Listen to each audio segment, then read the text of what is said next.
Hi guys, welcome to the Wrestling Retrospective, and in today's video I'm going to do my predictions for Money in the Bank 2025.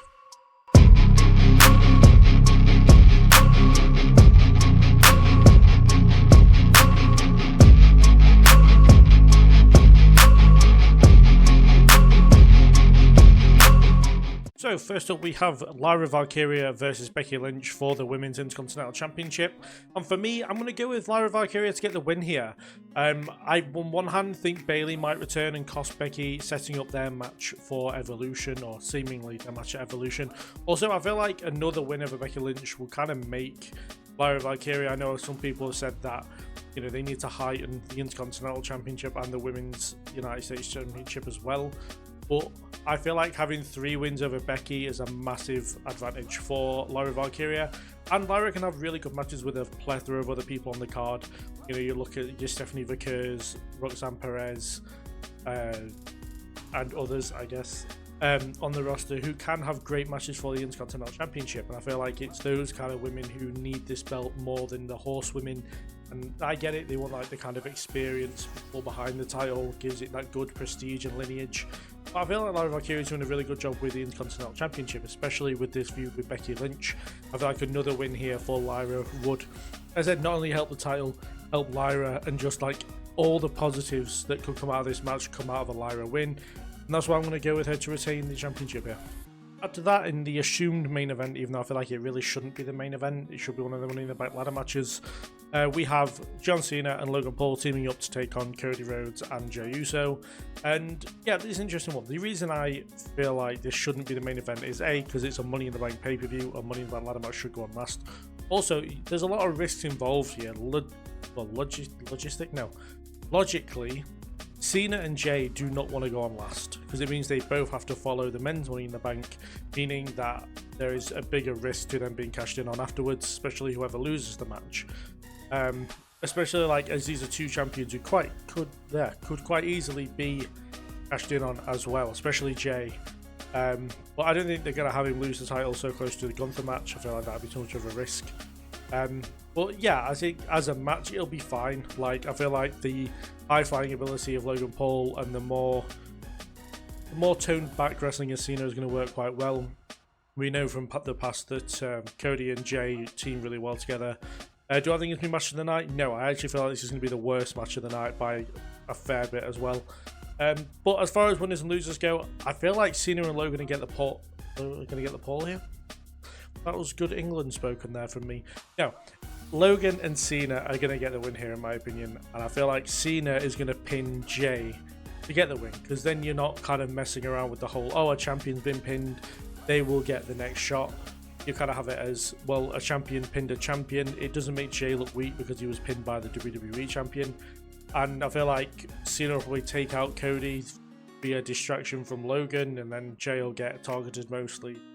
Yeah, I don't know. It really could go either way, this one. Like, I could also see a situation where like Cody pins Cena to set up for SummerSlam. But yeah, I can't help but feel like the heel's going to get the win here because as we know from like the last few months, if Cena gets laid out, he tends to win. And last week he was laid out and retreated. So that kind of suggests that he's going to get the win here. Plus, I don't think they're going to have Cena lose such like a throwaway tag team match in my opinion. So yeah, I'm going to go with Logan and Cena to get the win here. So next up we have the men's Money in the Bank ladder match where we have Andrade taking on El Grande Americano, taking on Solo Sikoa, taking on Penta, taking on LA Knight, taking on Seth Rollins. And yeah, this is kind of like a process of elimination for me. I feel like Andrade has pretty much no chance. Same with El Grande Americano. I feel like if anything, El Grande will take out Penta and kind of himself at the same time, or vice versa. Penta could take out El Grande and himself. Dark horse for me is 100% Solo Sikoa. He is probably, in my opinion, the second favourite to win this match. I feel like he would make a pretty decent Money in the Bank winner, but I can't help but feel as if maybe Jacob will have something to do with Solo winning or losing here. Rollins' situation is he has no chance of winning, in my opinion. He is probably the least favourite to win because CM Punk will shrew him to cost him the match and their feud will probably until SummerSlam, which leaves only one man. And in my opinion, this match is LA Knight's match to lose. I feel like he is the favourite going into it. I don't feel like anyone's anywhere close to Bank here, other than maybe Solo. I could maybe see them putting the briefcase on Penta because he's so popular. But no, LA Knight, like a travesty would have to happen to see LA Knight lose this match, I think. I feel like he's in a very good position as well. He's kind of been, I don't want to say lowered down the card a bit, but obviously he lost a couple of times for the US Championship and he's kind of been on SmackDown but not really doing much. I feel like it's a perfect setup to then have him have a massive win here at Money in the Bank. But yeah, as I said, I think Rollins, Grande and Andrade have got no chance at all of winning. Solo is definitely the dark horse. Penta's probably going to do something crazy to take himself out of the match.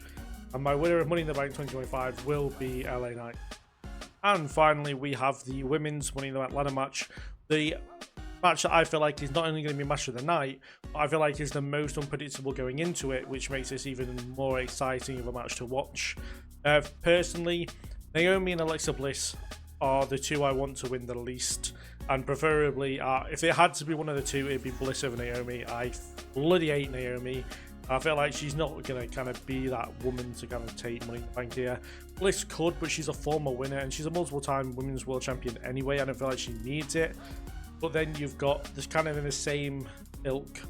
You have Rhea Ripley. She's a multiple-time Women's Champion, but the only match she hasn't won is Money in the Bank. And then you've got Vicker, Roxanne, and Giulia, who I would love to see one of these women get the win here. I feel like I don't want to say they deserve it, but it feels like they do. Like, I know they haven't been on the main roster for very long, they haven't really done a massive lot, but their NXT runs were so good.